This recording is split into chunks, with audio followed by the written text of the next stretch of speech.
வணக்கம் நண்பர்களே. நம்ம இந்த வீடியோல மார்கழி மாதம் 24ஆம் நாளான இன்றைய திருப்பாவை திருப்பள்ளி எழுச்சி பாடலை பார்க்க போறோம். வீடியோவை கடைசி வரைக்கும் ஸ்கிப் பண்ணாம பாருங்க. அதுக்கு முன்னாடி நீங்க நம்ம சேனலை முதல் தடவை பாக்குறீங்கன்னா நம்ம சேனலை மறக்காம சப்ஸ்கிரைப் பண்ணிடுங்க. சரி நண்பர்களே, இப்ப நம்ம வீடியோவுக்குள்ள போகலாம். திருப்பாவை. அன்று இவ்வுலகம் அளந்தாய் அடி போற்றி, சென்றென்று தென்னிலங்கை சிற்றாய் திரள் போற்றி, கொன்றடச்சகடம் உதைத்தாய் புகழ் போற்றி, கன்று குளிலா எரிந்தாய் கழல் போற்றி, கொன்று குடையாய் எடுத்தாய் குணம் போற்றி, வென்று பகை கெடுக்கும் நின்கையில் வேல் போற்றி, என்றென்றன் சேவகமே ஏற்றிப் பறைகொள்வான் இன்று யாம் வந்தோம் இறங்கேலோர் எம்பாவாய். பொருள்: மகாபலி இந்த உலகத்தை கைப்பற்றிய காலத்தில் அதை 3 அடிகளால் அளந்து உன்னுடையது என்று உணர்த்தியவனே, உன் திருவடிகளுக்கு வணக்கம். ராமாவதாரம் எடுத்த போது சீதையை மீட்க தெற்கில் உள்ள இலங்கைக்கு சென்று ராவணனை வெற்றி கொண்டவனே, உன் வீரத்துக்கு நமஸ்காரம். சக்கர வடிவில் வந்த சகடன் என அசுரனை ஒரே உதையில் வீழ்த்தியவனே, உன் புகழுக்கு வந்தனம். கன்று வடிவில் வந்த வச்சாசுரனை தடியாக கருதி அவனை விளாமர வடிவில் வந்த கபித்தாசுரன் மீது எரிந்து அழித்தவனே, உன் கால்களில் அணிந்த வீரக்கழலுக்கு மங்களம் உண்டாகட்டும். கோவர்த்தனகிரியை குடையாக்கி ஆயர்குலத்தவரை இந்திரன் அனுப்பிய மழையில் இருந்து காத்தவனே, உன் இரக்க குலத்துக்கு தலை வணங்குகிறோம். பகைவர்கள் எவ்வளவு பலவான்களாயினும் அவர்களை உன் கையில் உள்ள வேலால் அழைத்தவனே, அந்த வேலாயுதத்துக்கு நமஸ்காரம். உன் வீரச்செல்களை பாடி உன்னருளை பெறுவதற்கு இப்போது நாங்கள் வந்துள்ளோம். எங்கள் மீது இரக்கம் காட்ட வேண்டுகிறோம். விளக்கம்: இந்த பாசுரம் மிக முக்கியமானது. இதை தினமும் நாம் பாராயணம் செய்யலாம். இதை போற்றி பாசுரம் என்பர்.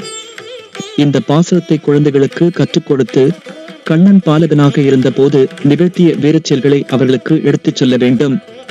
இதன் மூலம் அவர்கள் தைரியத்தை வளர்த்துக் கொள்வார்கள். திருப்பள்ளி எழுச்சி.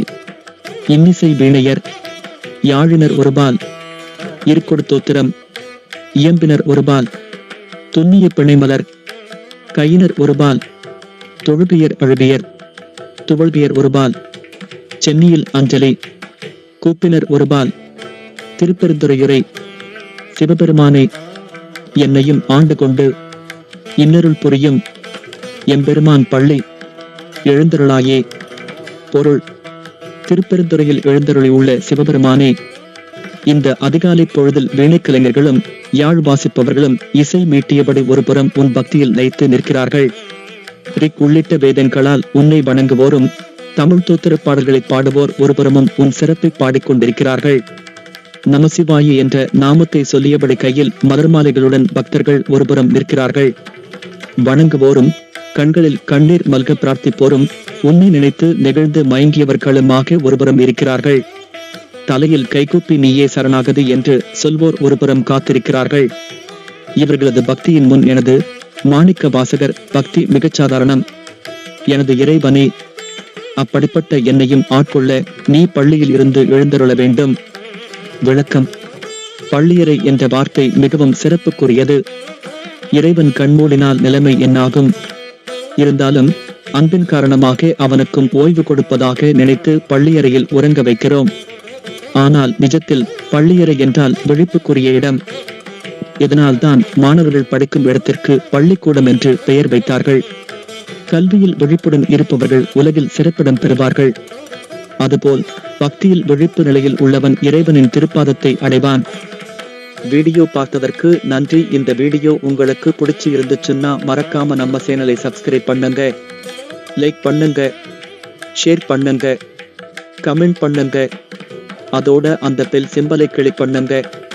அப்பதான் நம்ம போடுற எல்லா வீடியோவும் உங்களுக்கு உடனுக்குடனே வந்து சேரும். நன்றி.